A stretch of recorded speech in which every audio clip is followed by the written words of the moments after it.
Bonjour à tous, aujourd'hui on se retrouve dans une nouvelle vidéo qui va être un tuto Fimo pour réaliser cette petite tartelette fraise myrtille. Donc je prie tout d'abord à m'excuser pour mon changement de vernis, donc c'est tout à fait normal, j'avais oublié de filmer la liste du matériel et j'avais filmé le tuto il y a bien longtemps. Donc j'espère que cette vidéo vous plaira et je vous laisse avec la liste du matériel.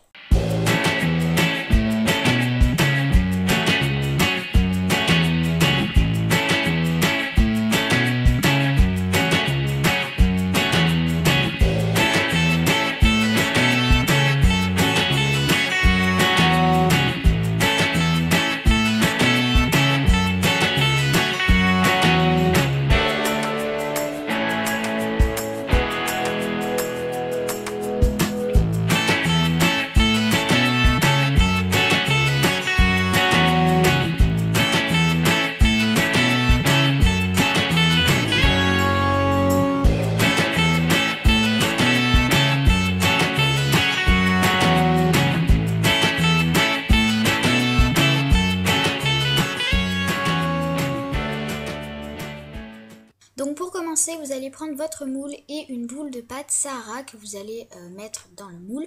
Mais faites attention à ce qu'elle ne remplisse pas l'entièreté du moule, mais juste le fond pour avoir une petite base de tarte. Ensuite, avec votre dotting tool, vous allez venir renfoncer les bords, enfin faire un peu l'effet caissette. Je sais pas trop comment vous expliquer, mais je pense que vous le voyez sur l'image. Donc avec le dotting tool, vous venez un peu appuyer pour que ça fasse un effet bien plus joli et bien plus naturel du cupcake, qu'on voit bien les petits bords. Voilà, je pense que vous comprenez.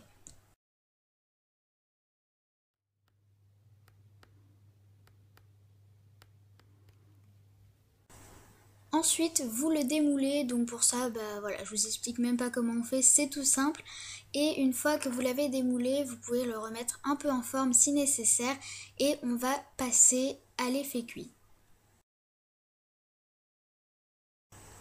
Et pour ça, vous allez avoir besoin de votre pinceau et des pastels. Donc on va commencer par la couleur ocre qui est la plus claire des deux. Et vous allez venir l'appliquer partout, partout, partout sur la base de tarte. Il faut vraiment plus qu'on voie la couleur de base. Voilà, il faut que ce soit couleur ocre.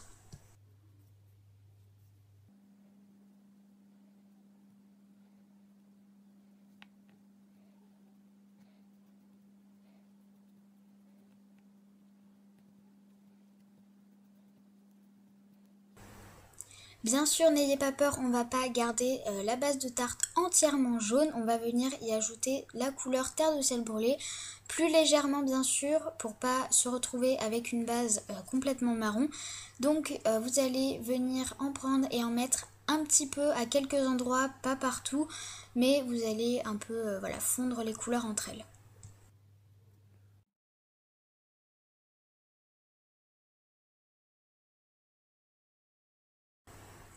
Ensuite, cette étape est complètement facultative, donc l'étape avec le dos du bic ou un gros dotting tool, je sais plus comment on s'appelle ça.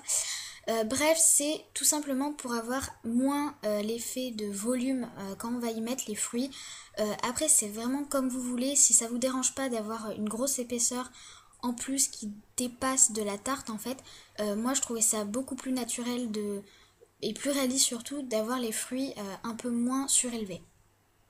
Pour réaliser les myrtilles, vous allez prendre une boule de pâte bleue et vous allez la transformer en un boudin assez fin. Et ensuite, vous allez venir couper plein de petits morceaux à peu près de la même taille, qui soient bien sûr proportionnels à la tarte. Et vous allez ensuite faire des petites boules pour réaliser les myrtilles.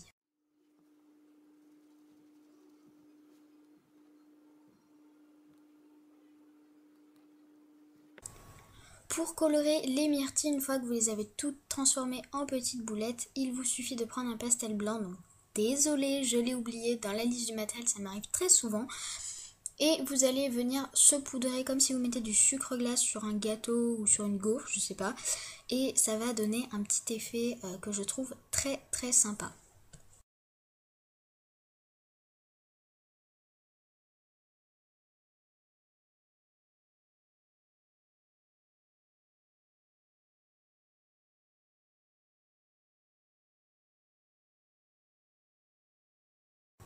Et pour les fraises, le début c'est pratiquement pareil que pour les myrtilles, sauf que bon après ça va pas être la même chose bien sûr.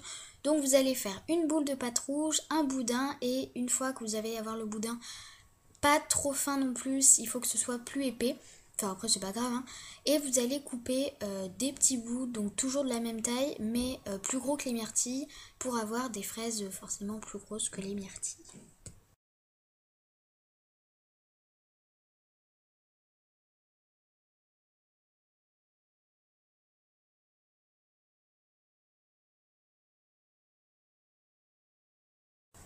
Donc après, je pense que vous vous en doutez, on va faire avec ces petits bouts de pâte des petites boules rouges. Donc voilà, je vous explique pas comment on fait. Et ensuite, on va venir rouler un seul côté pour avoir une forme de cône, mais aplati. En fait, un côté sera quand même aplati, parce qu'il n'y aura pas besoin de trop de relief. Et après, vous allez venir à l'aide d'un objet assez plat, légèrement aplatir le côté le plus épais. Et ensuite, à l'aide de l'aiguille, vous allez venir picoter partout pour avoir l'effet fraise.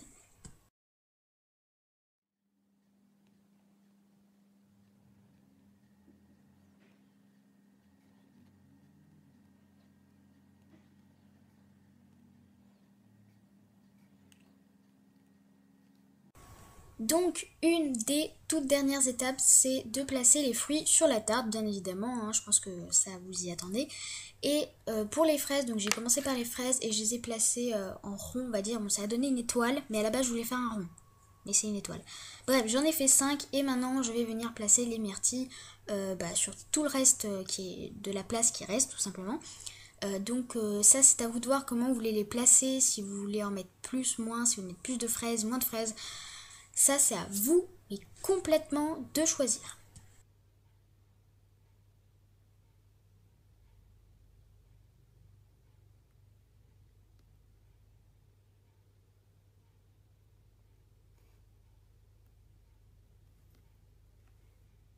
Bien évidemment, n'oubliez pas que si vous voulez l'accrocher, il vous faudra un clou à œil ou à tête plate ou un piton, voilà, au doigt, et au four à 110 degrés pendant 30 minutes. J'ai l'impression de faire une recette de cuisine à chaque fois que je dis ça, mais c'est pas grave. Merci d'avoir regardé cette vidéo, j'espère qu'elle vous aura plu. N'hésitez pas à me poser des questions, à me demander des tutos, etc., des vidéos, voilà, j'aime beaucoup. Et sur ce, on se retrouve samedi dans une prochaine vidéo, et moi je vous dis bye tout le monde.